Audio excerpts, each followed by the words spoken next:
Hai hai hai, Assalamualaikum warahmatullahi wabarakatuh. Selamat pagi anak-anak hebat. Apa kabar semuanya? Tetap semangat hari ini ya.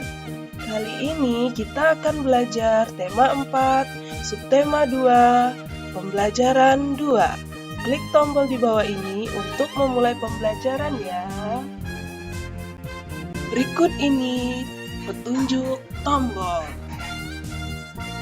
Home untuk kembali pada menu awal, close untuk menutup tampilan, quiz untuk ke home quiz, materi untuk menuju ke materi, pre-pause untuk kembali ke halaman sebelumnya, dan next untuk halaman selanjutnya.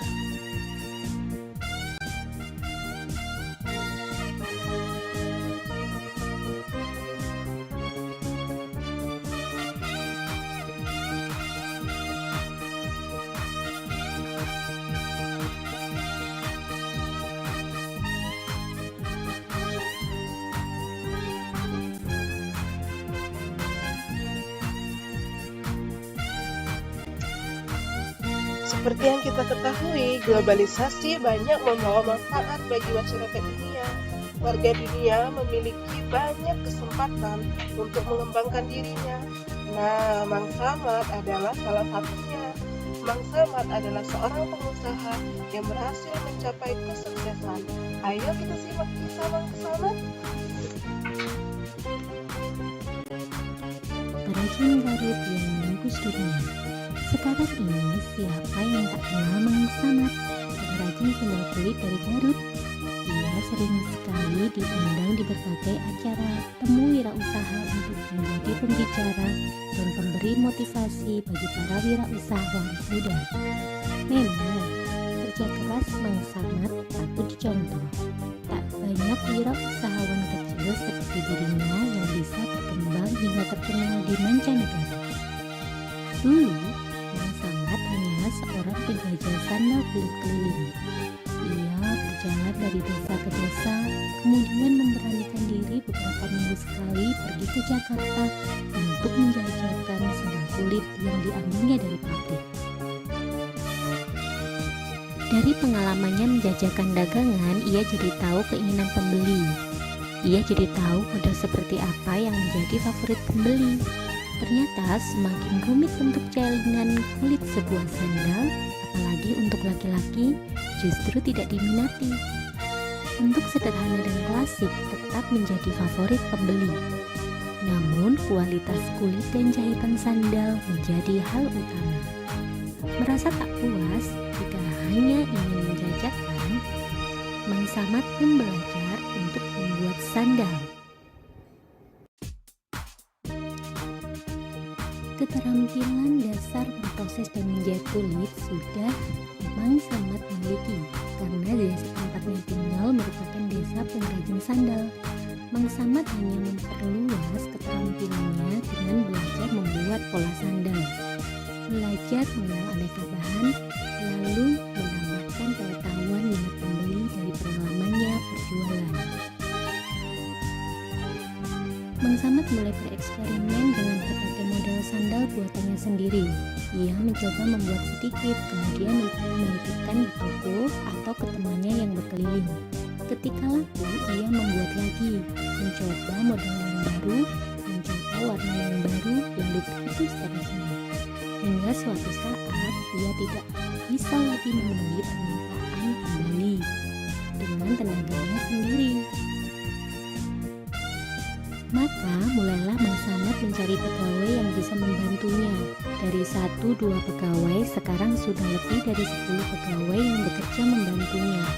Ia tak pernah jauh-jauh mencari pegawai, hanya dari orang-orang dekat di lingkungan sekitarnya. Ia ingin kemajuan usahanya dirasakan juga oleh lingkungan terdekatnya. Semakin maju usahanya, semakin maju pula tingkat pendidikan pegawai yang bekerja membantunya.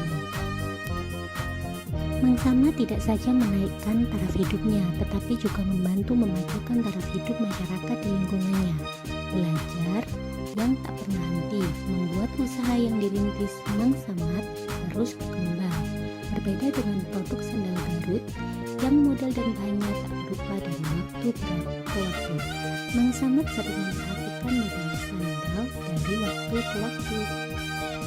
Mang Samad sering memperhatikan model-model sandal di majalah dan model sandal merek luar negeri yang dijual di toko. Ia pun secara berkala mengeluarkan model baru. Walaupun model yang dibuatnya sederhana, ia selalu menggunakan bahan yang terbaik serta teknik jahitan yang kuat. Dengan demikian, sandal buatannya tahan lama. Suatu ketika, ia datang kesempatan bagi usahawan kecil di Garut untuk ikut memperkenalkan produk khasnya di sebuah pameran karya Indonesia di Jakarta. Mang Samad berusaha keras untuk mengikuti pameran ini, bahkan mencari informasi bagaimana membuat brosur produk yang menarik. Ia juga bekerja sama dengan temannya yang pandai bertukang dan membuat tampilan area pamer yang berbeda. Ternyata usaha Mang Samad tidak sia-sia. Brosur yang inovatif, area pamer yang menarik, serta kualitas produk yang baik membuat stand sandal kulit Mang Samad ramai didatangi pengunjung pameran. Tidak hanya sandal yang dijual laris manis, Mang Samad juga didekati oleh beberapa importer dari luar negeri yang tertarik dengan produknya. Hanya dari satu pameran, produk Mang Samad sudah dikenal oleh banyak kalangan. Sekarang produk sandal buatan sudah menembus ke pasar mancanegara. Model yang sederhana serta kualitas bahan dan jahitan yang baik membuat sandal Mang Samad disukai oleh kalangan di luar negeri. Tidak hanya membawa kebanggaan bagi dirinya, bagi keluarganya, atau bagi pekerjanya, produk sandal kulit buatan Mang Samad dari Garut membuat Indonesia makin dikenal, membuat Indonesia makin bangga dengan kerja keras anak negerinya. Sandal kulit Garut dapat mengharumkan nama Indonesia dan turut memajukan perekonomian bangsa. Nah, demikian cerita dari Mang Samad dari Garut.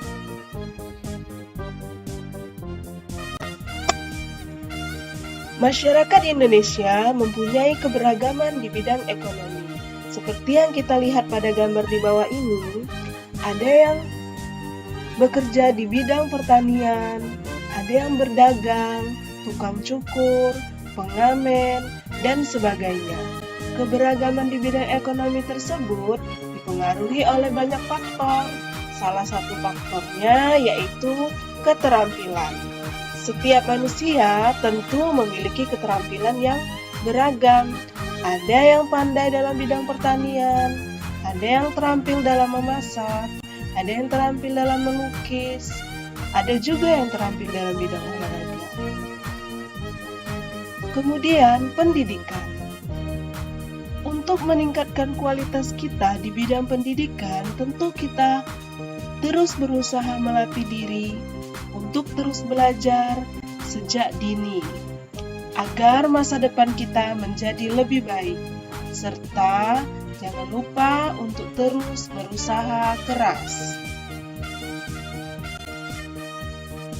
Nah, anak-anak, selanjutnya kita akan mempelajari sikap yang sebaiknya kita terapkan dalam menghadapi keberagaman ekonomi.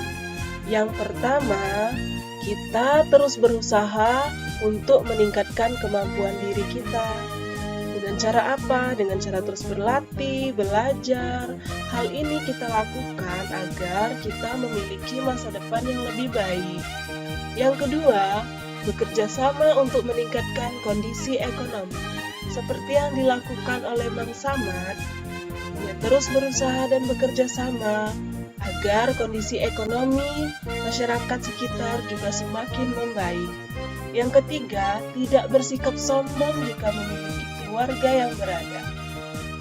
Hal ini dapat kita lakukan untuk membantu orang lain jika kita memiliki kemampuan yang lebih dari orang lain. Yang keempat, tidak merasa rendah diri jika memiliki kondisi ekonomi yang kurang. Justru hal itu dapat meningkatkan motivasi kita ya anak-anak untuk terus berusaha. Yang kelima, melakukan persaingan yang sehat antar pelaku ekonomi. Nah, persaingan yang sehat ini harus kita terapkan, sehingga kita berlomba-lomba untuk melakukan yang terbaik namun tidak saling menjatuhkan satu sama lain ya. Selanjutnya kita akan mempelajari tentang potensi diri. Apa ya potensi diri itu? Setiap orang pasti memiliki potensi diri yang berbeda-beda. Coba kita perhatikan, ada orang di sekitar kita yang pandai dalam mengaji, ada juga yang pandai dalam olahraga, ada juga yang pandai dalam melukis. Nah, itu merupakan potensi diri yang ada pada diri masing-masing orang. Jadi, kesimpulannya, potensi diri adalah kemampuan, kekuatan, baik yang belum terlihat maupun yang sudah terlihat atau terwujud yang dimiliki seseorang yang belum secara maksimal ia gunakan. Nah, ada beberapa usaha yang dapat kita lakukan untuk mengembangkan potensi diri kita sejak dini. Seperti kita mengikuti pelatihan, kursus, atau ikut berbagai klub untuk mengasah kemampuan diri kita. Nah, anak-anak, kalian juga harus memikirkan sejak dini apa potensi diri yang kalian miliki. Hal ini dapat kalian manfaatkan di suatu hari kemudian untuk menjadi keahlian yang bermanfaat baik bagi diri kalian sendiri maupun orang lain. Ayo kalian analisis potensi diri yang ada pada diri kalian pada tabel berikut. Kemudian kalian tulis hasil analisis kalian pada lembar kerja peserta didik.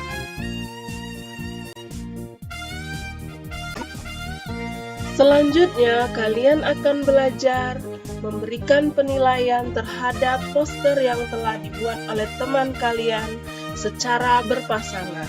Poster itu bersifat persuasif atau ajakan. Poster digunakan untuk memberikan informasi kepada masyarakat, memuat kalimat beserta gambar. Poster juga dapat kita manfaatkan untuk sarana iklan, edukasi, sosialisasi, ataupun dekorasi.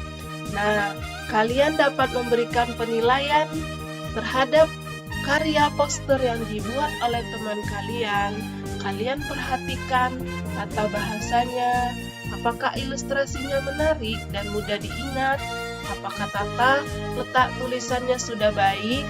Ayo kalian berikan penilaian poster terhadap